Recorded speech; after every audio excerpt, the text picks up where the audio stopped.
How do you feel about BMX contests? Over the years, I've seen how some contests seem to get a bad rap by a lot of the BMX community. There's a few factors that go into why contests seem to divide the BMX world. I'm going to go into it in this video, especially one of the most important and yet least talked about parts of BMX contests, the judging, or more specifically, the judging criteria. So stick around, because by the end of this video, you're going to understand why BMX contests are the way that they are and how they can be way better. Let's get into it. So there's 11 criteria: trick difficulty, progression, amplitude, flow, use of course, risk factor, variety of tricks, style, execution, originality, and landings. In the UCI rulebook, it says that criteria is based on overall impression, which judges get to consider those 11 criteria in order to give a score. It also states that no particular criterion is more important than the other, and that is the first problem that we stumble into. If we look at the current BMX contests, it's very clear that riders have focused on trick difficulty as the number one priority that has influenced the way judges actually judge. This is why we have so many riders scrapping it out over learning the next big trick,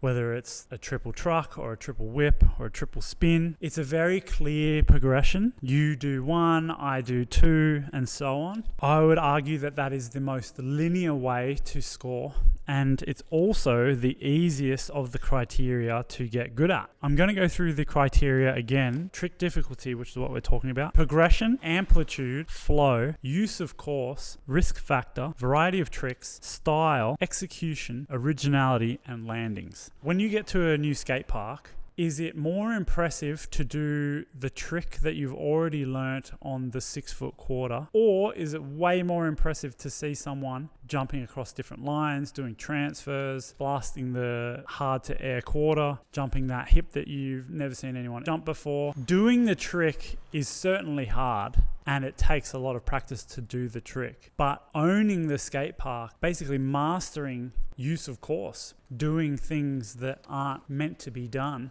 that would be much more difficult. There's a clear path to victory with tricks, because you can go to a foam pit, learn a trick good enough to take it from the foam pit to the resi, learn that trick good enough to take it from the resi to the ramp, and now you've got the trick. And so long as you've got the same box jump, or you've got a same or very similar quarter pipe, you can apply that trick pretty easily, I would say, at least once you've practiced it. But going to a new park, or even a park that you've been to a million times, and trying to understand how you can own the park, how you can rule it like no one else is doing, is much more difficult. So I am actually proposing that we take the criteria and we actually put importance on the criteria. I also think that there is too many criteria, and we can certainly cull them, or condense them would be a better word, into less, so that the riders have a more clear idea of what is most important to the judges and then what it is that they have to do. So I'm going to go through the criteria one more time, but this time I'm going to merge them into what I think is new criteria and a much better way of understanding how people can be judged. So we've got trick difficulty. There's also progression and risk factor. You can merge all three of those into one that's called progression, because if something's risky, then it's clearly progressive. If something has a hard trick difficulty, then that's clearly more risk factor. They're all interchangeable. So we're going to get rid of three and merge them into one. Now, flow and landings. Flow is to do with how you can flow around a skate park. You get the point, how you can flow. And landings is how good you land something.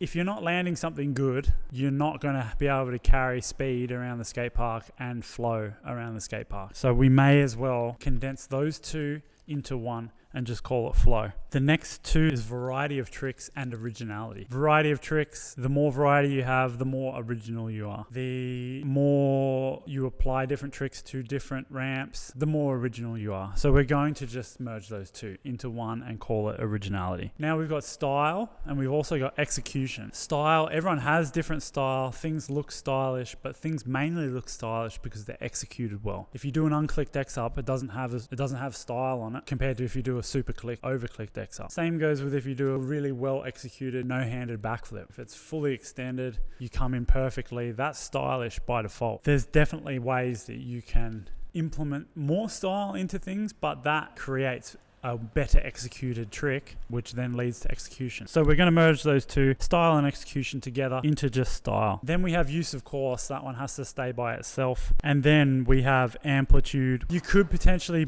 merge amplitude into style and execution as well, because the higher someone goes when they do a trick adds to the overall style. If you do a tabletop that's only 1 foot high out of a quarter versus if you do it 10 foot high out of a quarter, it could be the same looking table. Obviously the 10 foot high one is going to have more style in it. The reason why we are going to condense those down is to help with people understanding competition, but then also to tell riders that we are looking at how you use the course as the most important thing. We're then going to go from use of course and we're going to go into progression and originality working together as second and third most important criteria. And then from there, style and flow. So we can have 5 judging criteria options that are way more easy to understand, and also it's going to create riders thinking about how they can apply their tricks to different parts of the course in order to be original and also to show use of course. Changing the judging criteria is just one way that BMX contests would become way more interesting